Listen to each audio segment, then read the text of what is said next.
This programme was made with the support of the Broadcasting Authority of Ireland.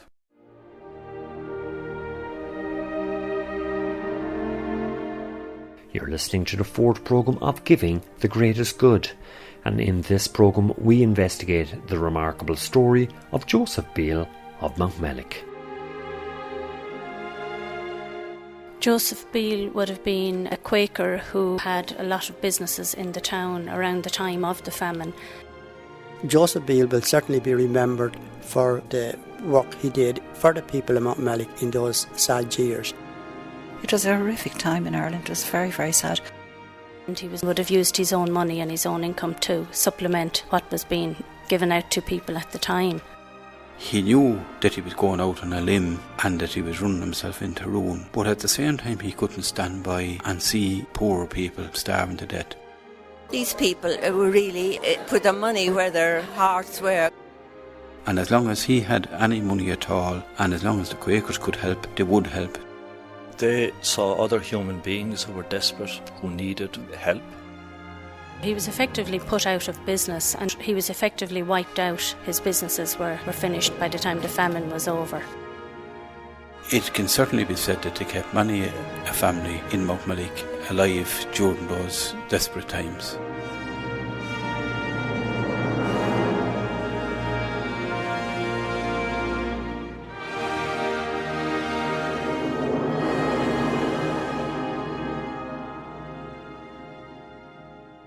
I'm Paul Wright and welcome to the fourth programme of Giving the Greatest Good.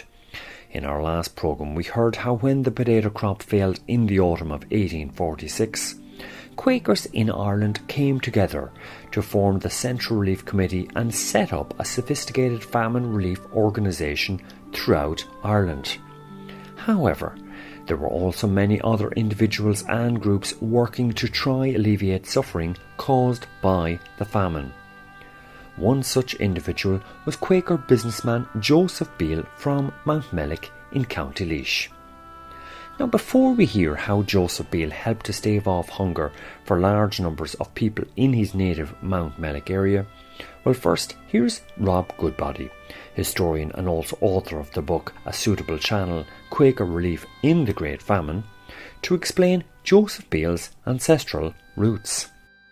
Well, the first Beale to come to Ireland was Thomas Beale, who moved from England to Ireland, living in the Cavan area in 1652.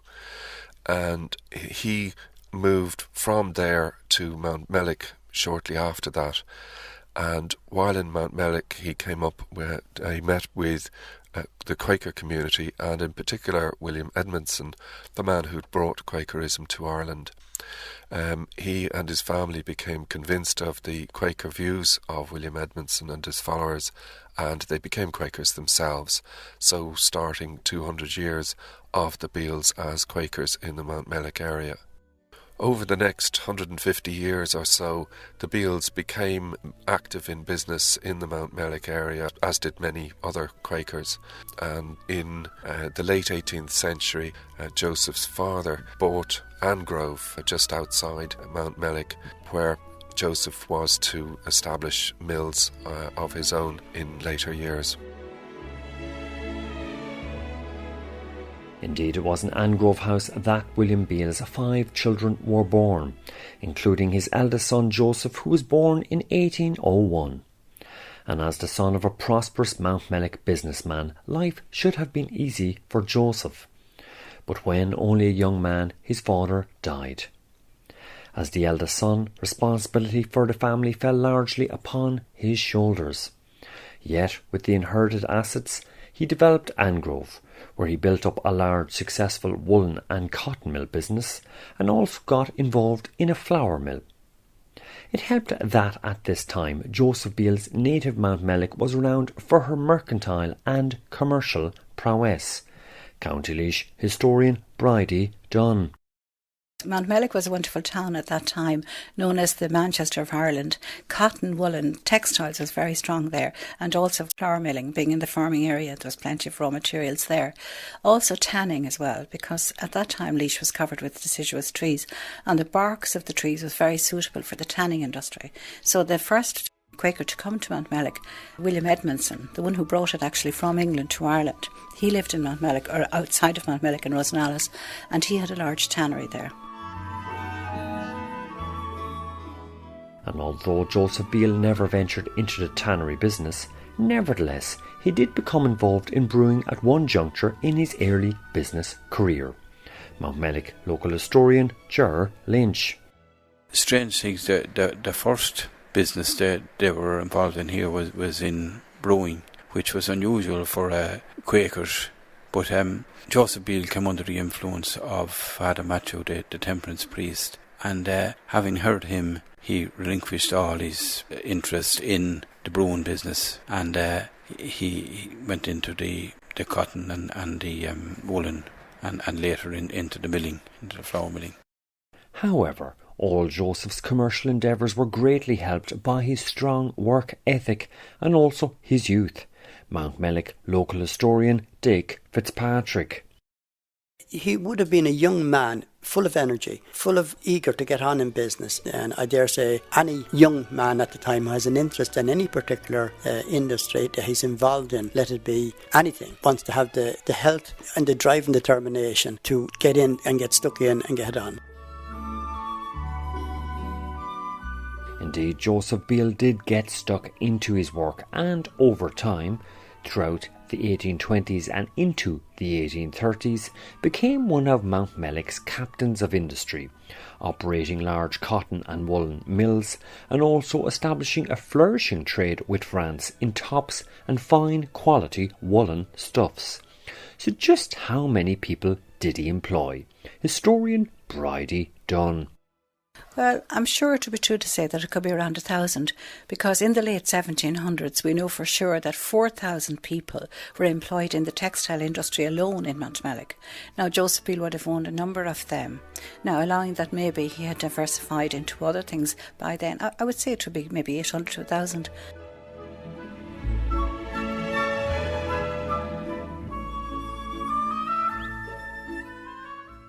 Also in 1824, Joseph married Elizabeth Lecky.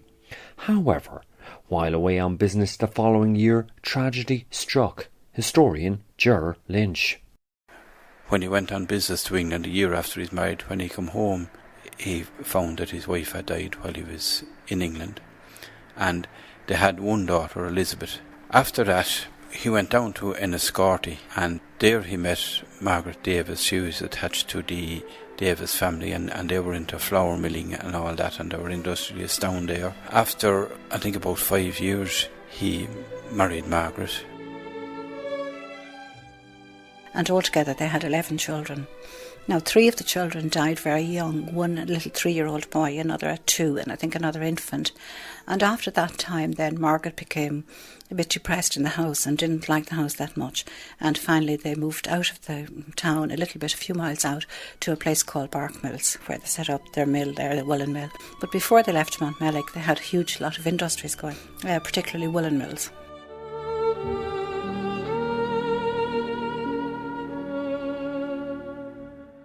And staying with Joseph Beale's life progression, in the mid-1840s he moved not only his family to Barkmills, but also much of his commercial milling business. So what was their new abode, situated about 3 miles from Mountmellick, like? Mountmellick local historian Ger Lynch explains, making particular reference to an old photograph of Barkmills. This particular depiction is of Monaghan mills, that's Barkmills, and it shows the mill building itself, the large mill building. It also shows a dwelling house beside it, which was the home of Joseph and Margaret Beale for a time. In the foreground, there's a picture of a big mill wheel, and it was the biggest mill wheel in Ireland. And it was built by a man who was known as Tinker Tom, and it was the biggest mill wheel in the country. Now, when you take into consideration that there was between the cotton and woolen industry in Mountmellick and the surroundings, that there was 4,000 people employed. Now, that is a colossal number. And of that colossal number employed, Joseph Beale was unquestionably the biggest employer. However, Joseph was no ordinary hard-nosed businessman. He also possessed a strong social conscience that he had a duty to help his fellow citizens, in particular those who were destitute and in need. A projected book of the time on the affairs of Mountmellick town contained one chapter which extolled his work with the poor, in his capacity as a guardian of Mountmellick's Poor Law Union. Ger Lynch.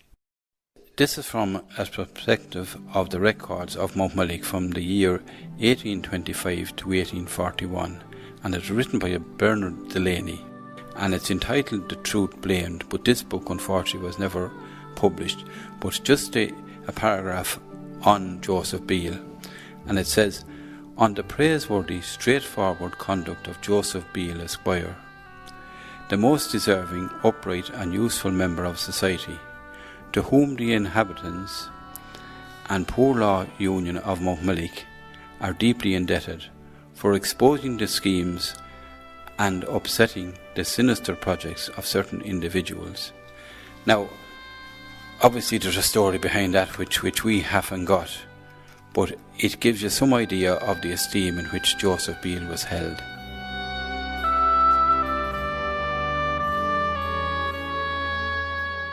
And with his millstones grinding and his looms rattling, the years leading up to the mid-1840s were relatively happy ones for the Beales.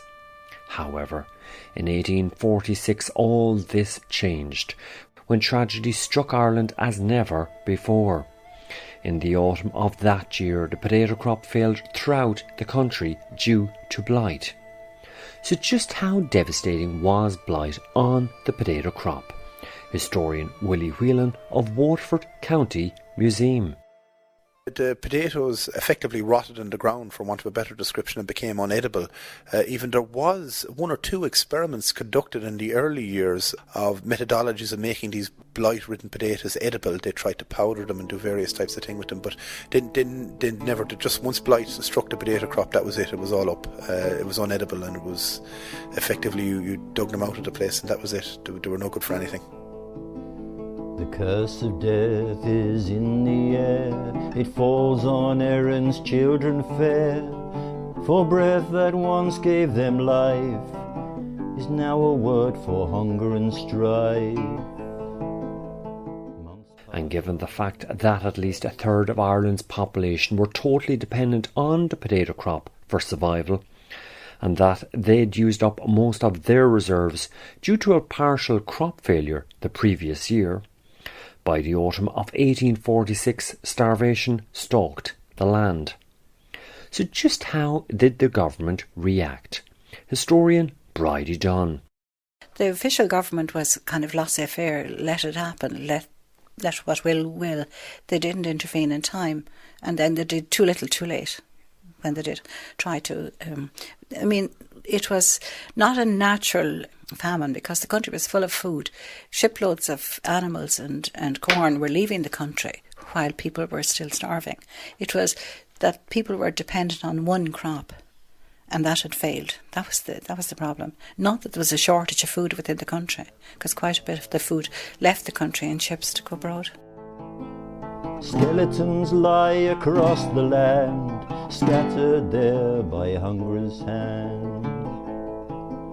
No wail of family lament their loss, no friend to own them or count the cost. And as Ireland's grain cultivated to pay the rent was sold and mainly exported, and as a distracted government did what it thought fit, there were others, such as Joseph Beale in his capacity as a guardian of Mountmellick's Poor Law Union and Workhouse Committee, who set to work in organising effective relief. Historian Willie Whelan. Now, that in itself doesn't sound like a very brave thing to do, but there was very little upside for anyone who was sitting on one of the boards of these workhouse committees, because at the time they were personally liable for any of the financial disasters that might befall the workhouse. And underneath the kind of the English laissez-faire system, in the event of a workhouse becoming bankrupt or failing to meet its bills, they would have fallen onto the committee. Now, one of the very interesting things about how the workhouses were actually funded was that there was an inherent weakness within the system, that just when the workhouse needed money most, its methodology for raising money was undermined. They raised money through rates. So obviously at a time of famine or pestilence or disaster, one of the first things that normally goes is the economy. So at the very moment that they needed to get the most money raised or the most rates, they found that they were having extreme difficulty raising the rates. So they didn't have money to pay for a lot of the work that they wanted to do. A lot of the guys who actually worked within the workhouse system didn't get anything from it themselves. There was no major personal glory, and to be honest, all they got was brickbats. Everything they did was going to be wrong.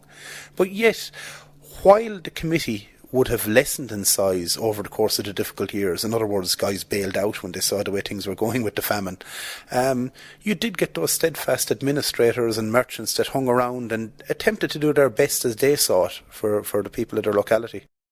And one such merchant was Joseph Beale, Bridie Dunne. Well, Joseph Beale, as were other Quakers as well, they were very socially conscious and very, very good for their community. So when the famine hit and his workmen didn't have food and that, he converted his woolen mill into a corn milling mill, and they ground Indian corn, which was coming into the country. So in that way, Joseph was able to feed his family, feed the area around, and keep the food there for some time. Oh, Mountmellick's son, Joseph Beale, working to give subsidised meal to many neighbours forsaken and worn, half dead, their lifeblood quickly gone. The Indian corn was, of course, it was imported. That was one of the things that the British did. They brought in some of this because there was so much protesting taking place throughout the world against what was happening in Ireland. Mountmellick local historian Dick Fitzpatrick.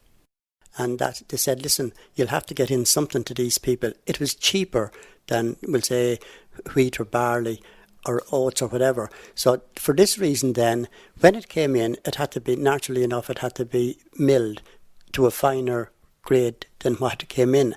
So Joseph Beale converted his mill to do that. Now, I don't know what sort of operation it would have taken at the time, but I wouldn't say it would have taken that much of a difficulty, because grinding is grinding. And this Indian corn, I remember it as a young lad, seeing it in my own house, and we actually eat it. We used to call it Indian buck. Now, I don't know if people out there would remember that, but I remember coming into our house. It was tried, everything was tried in our house. We were country people, and Mother, she fed us with porridge, and she also fed us with Indian buck, as we call it, which was the same Indian meal.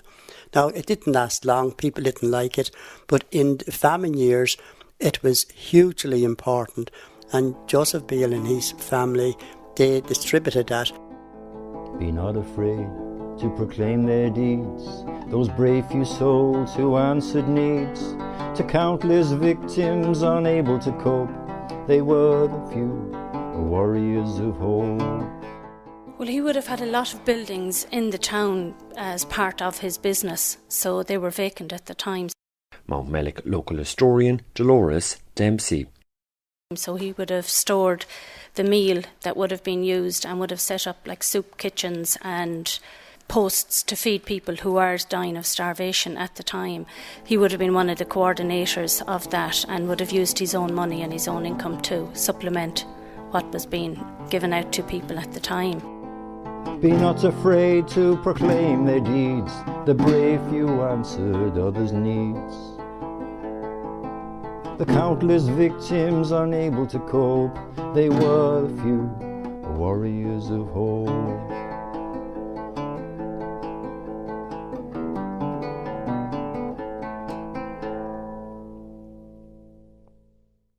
And as well as milling and distributing Indian corn to help stave off hunger for many starving people in Mountmellick. Just as importantly, Joseph Beale also kept his various business interests operating, albeit at a loss to himself. in order to give vital employment to many in the Mountmellick locale. Ger Lynch. Well, Joseph Beale had a business now before the famine, which was very good and a thriving business. Naturally, when the famine came, everything slowed down. And Joseph Beale continued in business and continued to pay people's wages, even though the business was failing and it wasn't profitable. And it wasn't profitable to do this, and it resulted in the fact that his own financial situation, it put him into dire straits. However, while Joseph Beale lost out financially, it wasn't all in vain. Keeping people in work meant that he was keeping them in money, and at least they had some chance of survival.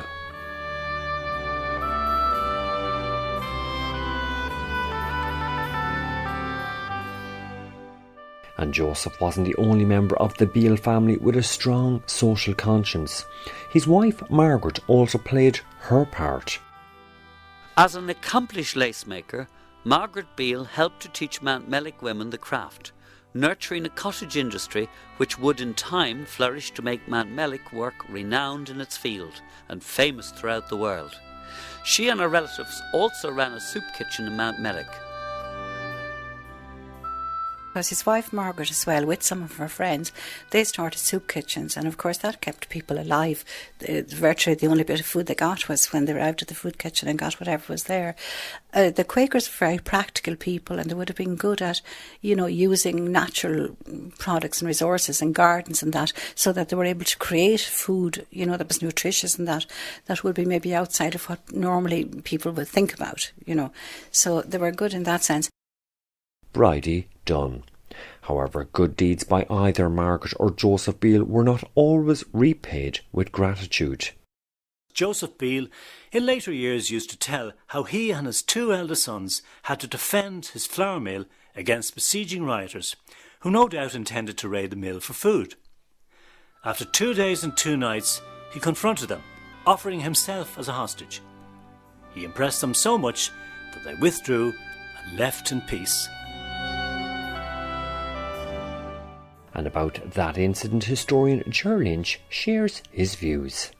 When Joseph Beale converted his mill to a flour milling, and this was directly in order to feed people during the famine times.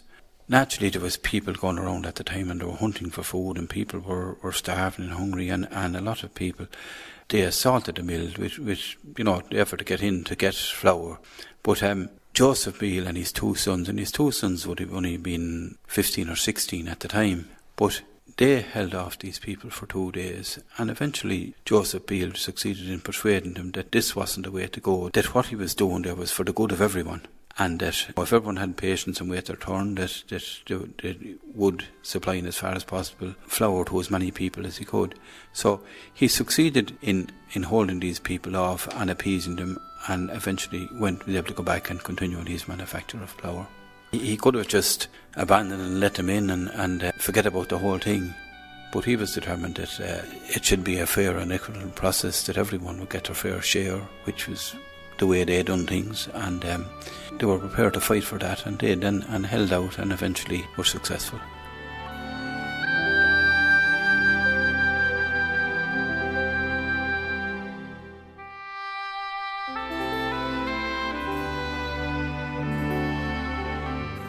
His wife ran soup kitchens. Most of the Quakers ran soup kitchens to distribute food. They done whatever they could. They gave whatever employment they could, paid wages while they were literally unable to do so. And it can certainly be said that they kept many a family in Mountmellick alive during those desperate times.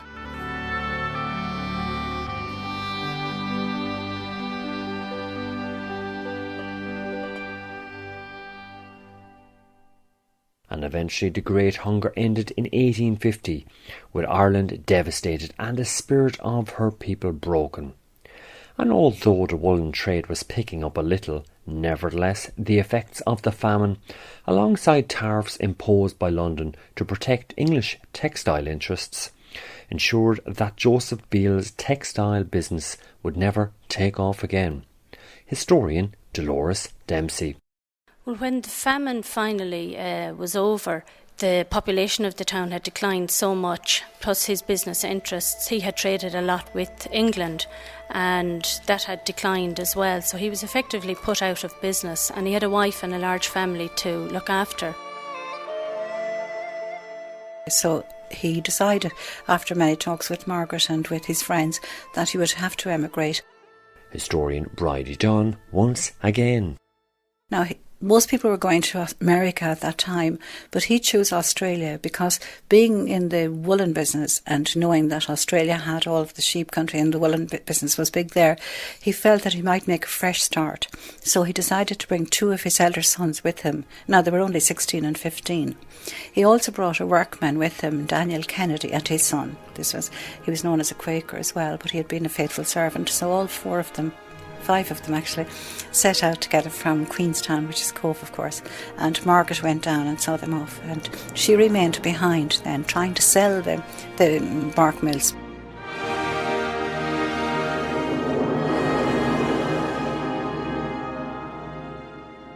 This programme was made with the support of the Broadcasting Authority of Ireland. And to find out whether Margaret Beale ever sold bark mills and what occurred next in Joseph Beale's remarkable life, then make sure to catch our next number 5 programme in this 9-part Giving the Greatest Good series.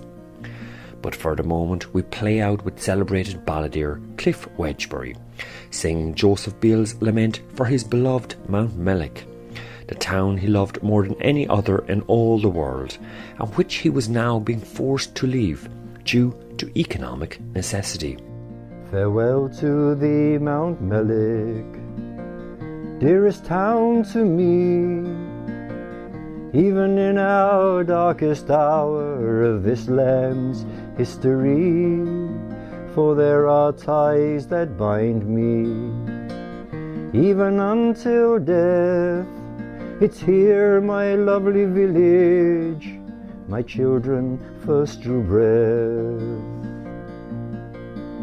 Though I set sail far, far away, your fields and meadows forever stay, locked within my memory, like the turning tide of a restless sea.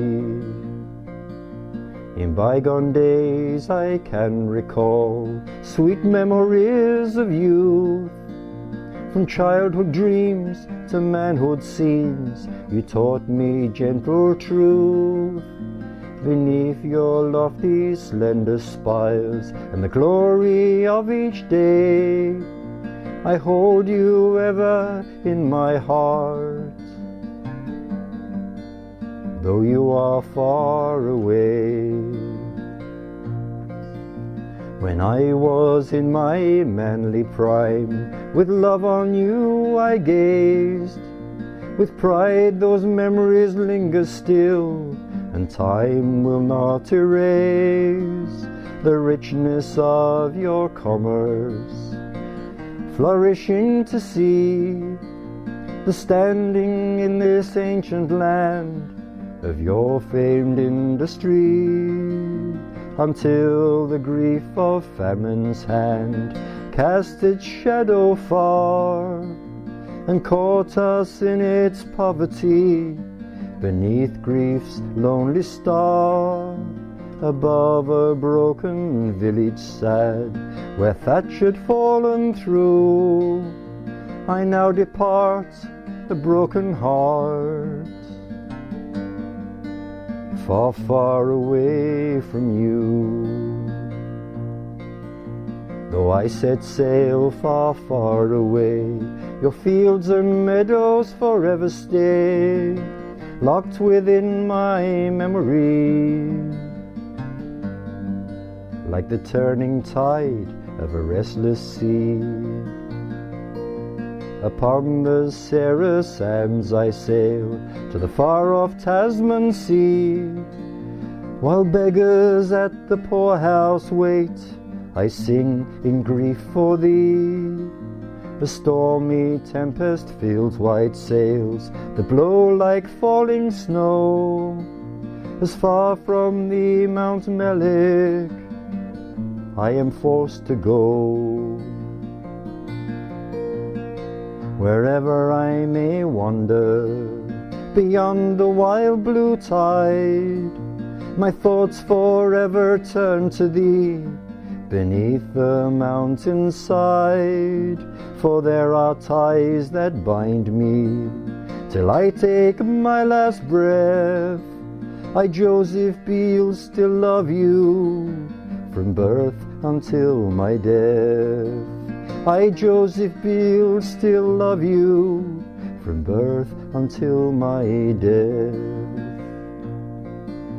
Though I set sail far, far away, your fields and meadows forever stay, locked within my memory, like the turning tide of a restless sea.